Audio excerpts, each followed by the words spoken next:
Welcome back, guys. Today I would be discussing how to treat the following funds. Now by funds I mean that a non-profit organization actually receives various kinds of funds. This could range from life membership fees to various kinds of donations. Now you might be unfamiliar with these following terms. Now if I talk about something like life membership fees, let's say life membership fees.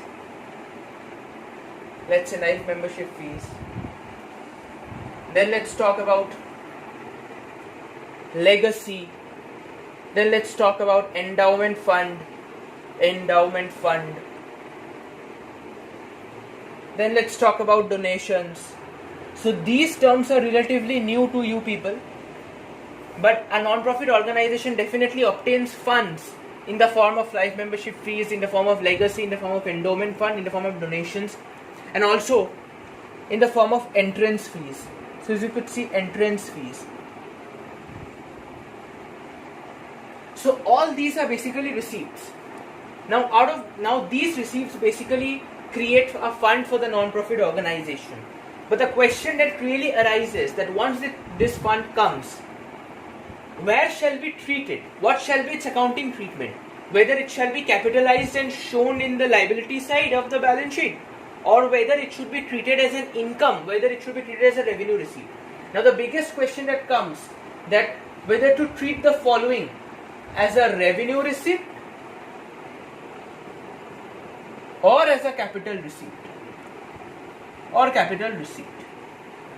So this is the biggest question, that these following funds have been received.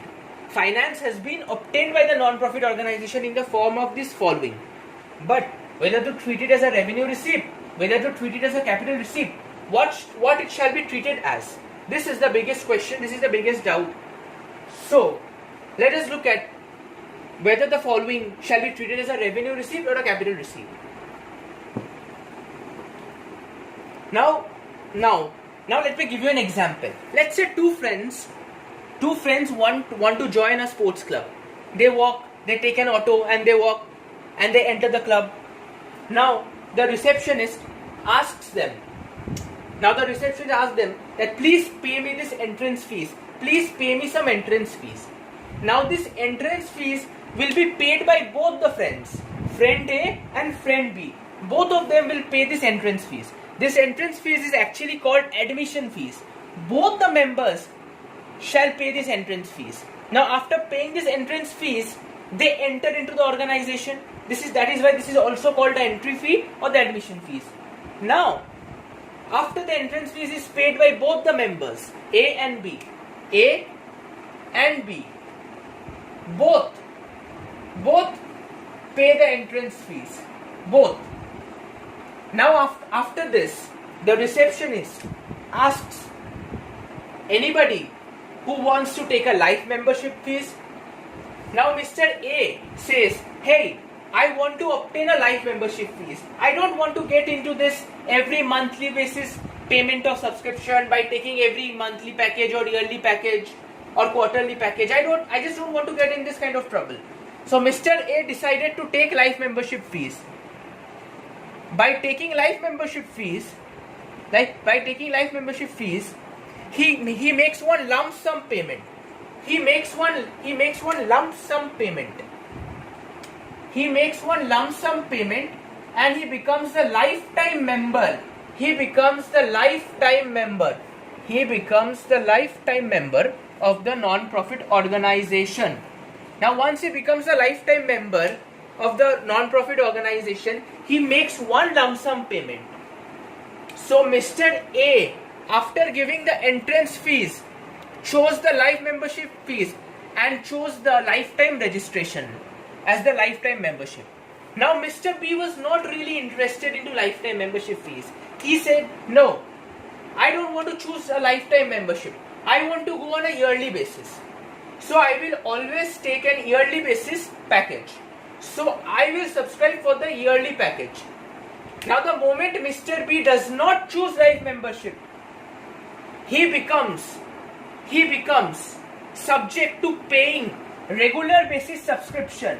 That is why those members who do not take lifetime membership are entitled to pay subscription on monthly basis throughout, and that is why Mr. B does not become a lifetime member. He takes membership either on monthly basis or half yearly basis or quarterly basis or yearly basis. So Mr. B is going to pay subscription.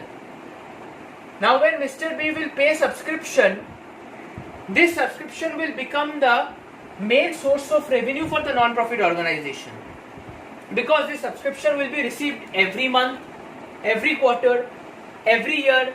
That means for Mr. B to remain as a member, he has to renew his membership every year to stay as a member. If he does not renew it, his membership expires and lapses. But this guy, Mr. A, by taking lifetime membership, avoids paying subscription on yearly basis, and he takes a lifetime membership till his death, and he pays a lump sum payment. So this life membership fees means paying a lifetime payment, paying a lifetime lump sum payment, and subscribing as a lifetime member. So this becomes a capital receipt. So this becomes a capital receipt. So this becomes a capital receipt, and this is shown, in the liability side of the balance sheet. In the liability side of balance sheet. Clear, guys? Now let's come to the next point. This next point is legacy. Now, if a person dies, now this person before his death has given a will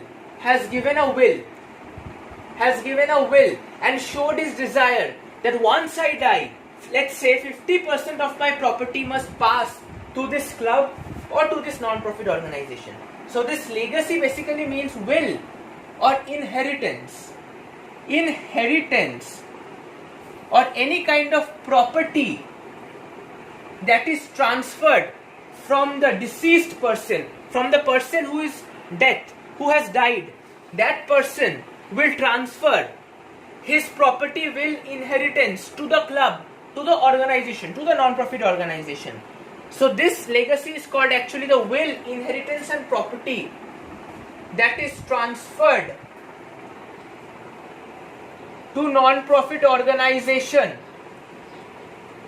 This person is the donor. Now once he dies, his legal representative, let's say his son is going to come to the organization and say that my father had a desire to distribute 40% of the property to this in the name of this club. So then this becomes a legacy. So this legacy is a fund. Now this fund can come in the form of cash. This can come in the form of property or other fixed assets or other tangible assets, in the form of any land or property or equipments. It could also come in the form of a chunk of sum of money in the form of cash. So now let's see what shall be its treatment.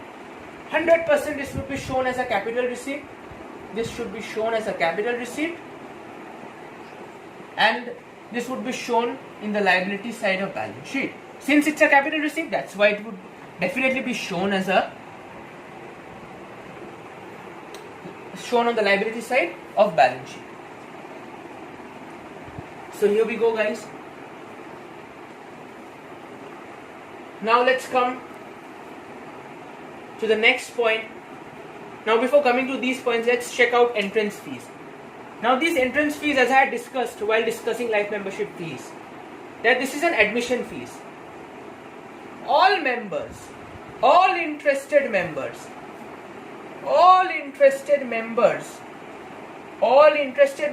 shall pay entrance fees. This entrance fees is also called admission fees. This is also called admission fees. Now, how to treat this entrance fees? Now, different non-profit organizations have different policies, have different accounting policies to treat this entrance fees. Some non-profit organizations show it as a revenue receipt. as an income in the income and expenditure side, but there are some organizations who like to treat it as a capital receipt and show it in the liability side of the balance sheet. Now this depends on the policy, on the complete accounting policy that is being followed and being disclosed by the non-profit organization. But what we can assume that what to treat this as. We are going to follow two simple rules while treating this. Number one,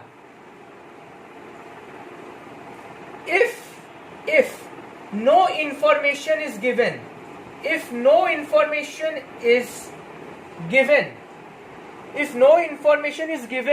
whether to treat this as an income or whether to treat this as a liability, then we shall always credit this.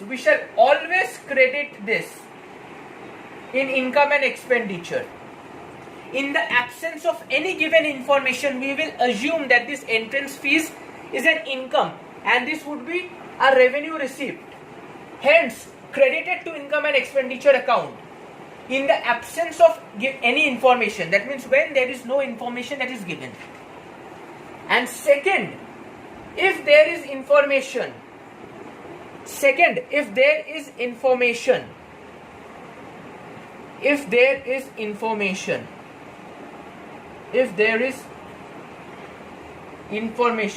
then the question is going to say you that, let's say the organization decides that 50% of the entrance fees will be shown as a revenue receipt and 50% will be shown as a capital receipt. Let me give you an example. Let's say the total entrance fees for the year for a non-profit organization XYZ Limited is rupees 50,000. Now the adjustment, in the given information of the adjustment, it states the company's policy, the non-profit organization's policy, that 50% of this rupees 50,000 shall be capitalized and shown in the liability side, and 50% of this 50,000 to be shown as an income in the credit side of income and expenditure account. That means in this 50,000, half of this 50,000, that is 50%, will be shown as a revenue receipt and credited to income and expenditure account, and the rest of the half that stands at 25,000 will be shown as a capital receipt and shown in the liability side of balance sheet. Now this would completely depend upon the information given. But if no information is given, then guys, straight away credit the entrance fees to income and expenditure account by treating it as a revenue receipt. So here we go. Thanks for watching, guys. Please subscribe.